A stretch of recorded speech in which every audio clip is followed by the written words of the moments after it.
Bon après-midi à tous. Bonsoir, République démocratique du Congo. Buenas noches. Guinée équatoriale. Boa noite, Angola. Nous sommes ici car aujourd'hui, les États-Unis ont imposé des sanctions au Rwanda. Il y a 2 semaines, le président Trump m'a dit ceci. Merci, Monsieur le Président. Le Rwanda vient de violer l'accord de paix. Qu'allez-vous faire à ce sujet? Vous m'avez dit la dernière fois qu'il y aurait des conséquences. Il continue de tuer de nombreux Congolais en RDC. Nous allons examiner cela. J'en ai entendu parler. Et vendredi dernier, le président Trump m'a dit qu'il examinerait la violation de l'accord de Washington par le Rwanda. Merci, Monsieur le Président. Qu'allez-vous faire concernant la violation du Rwanda? Il a violé l'accord de paix. Nous examinons cela cet après-midi. Aujourd'hui, les États-Unis ont imposé des sanctions au Rwanda. Regardez. Le Bureau de contrôle des avoirs étrangers du département du Trésor des États-Unis, l'OFAC, a imposé des sanctions de grande envergure à la force de défense rwandaise, la RDF, et à 4 de ses hauts responsables militaires pour avoir soutenu le groupe rebelle armé, mouvement du 23 mars dans l'est de la République démocratique du Congo, la RDC. Le M23 est déjà sanctionné par les États-Unis et les Nations unies et a été largement accusé de violation des droits de l'homme et d'alimenter une crise de déplacement massif dans la région. Les États-Unis exigent un retrait immédiat.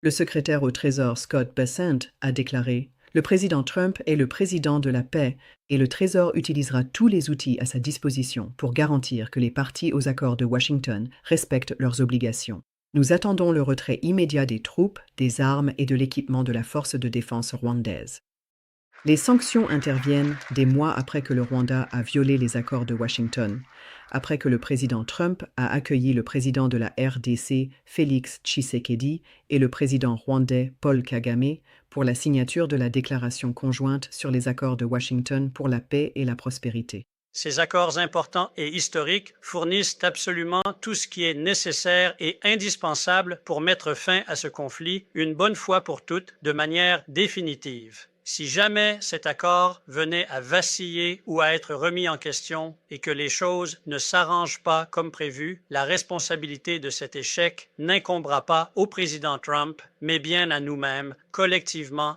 et individuellement. Il est important que les États-Unis accompagnent les parties pour mettre en œuvre ce que nous avons signé, car par le passé, nous avons signé tant d'accords qui n'ont pas été mis en œuvre.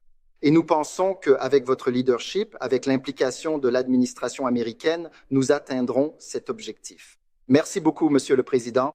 Eh bien, cela va se faire, c'est certain. On veillera à ce que vous alliez au bout. On veillera à ce que vous alliez au bout. On veillera à ce que vous alliez au bout. Peu après la signature, les forces du M23 ont pris la ville stratégique d'Uvira, près de la frontière entre la RDC et le Burundi, tuant des civils et forçant des milliers d'autres à fuir. La présence continue du M23 à Uvira, avec le soutien des RDF, fait craindre une guerre régionale plus étendue. Les RDF sont accusés de soutien militaire direct. Selon le département du Trésor, les RDF ont déployé des milliers de soldats dans l'est de la RDC, fourni du matériel militaire de pointe, dont des systèmes de brouillage GPS, de défense aérienne et des drones, mené des opérations de combat directes aux côtés du M23, formé des combattants du M23 dans des installations militaires des RDF et aidé au recrutement, y compris celui de réfugiés. En janvier 2025, les forces des RDF auraient attaqué les forces armées congolaises, la mission de la Communauté de développement de l'Afrique australe en RDC et des positions de la MONUSCO.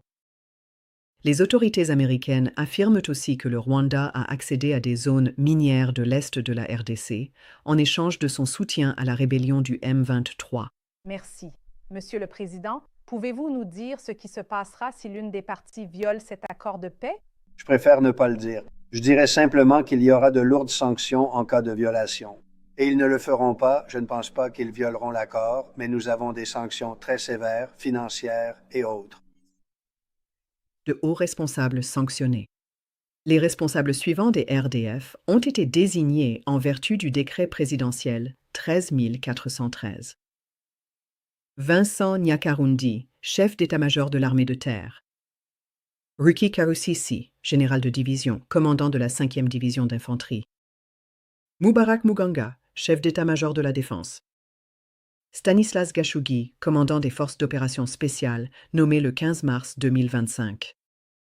Les RDF elles-mêmes ont été désignées pour des actions menaçant la paix, la sécurité et la stabilité de la RDC et pour leur soutien matériel au M23.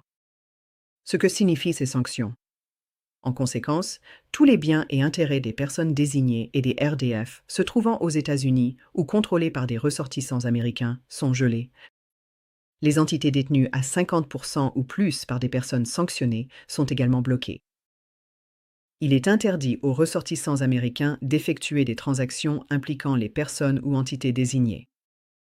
Les violations peuvent entraîner des sanctions civiles ou pénales. L'OFAC peut imposer des sanctions sur la base d'une responsabilité sans faute. Les non-américains, certaines personnes pourraient aussi être sanctionnées si elles facilitent la violation de ces mesures. Les institutions financières et les entreprises du monde entier s'exposent à des risques si elles effectuent des transactions au profit des individus désignés ou de la RDF. Dans une déclaration commune, le groupe de contact international pour les Grands Lacs a dénoncé les opérations militaires du M23 et de la RDF et a appelé au retrait de la RDF de l'Est de la RDC. Le gouvernement américain a souligné que les sanctions ne sont pas seulement une punition, mais un levier pour encourager un changement de comportement et rétablir la stabilité. Alors que les tensions restent vives dans la région des Grands Lacs, les observateurs internationaux préviennent que l'implication continue de la RDF pourrait transformer le conflit en une confrontation régionale plus large. Alors que nous continuons d'écouter l'administration américaine, d'autres nouvelles sont à venir. Nous reviendrons bientôt avec beaucoup d'autres choses à partager avec vous tous, alors restez à l'écoute.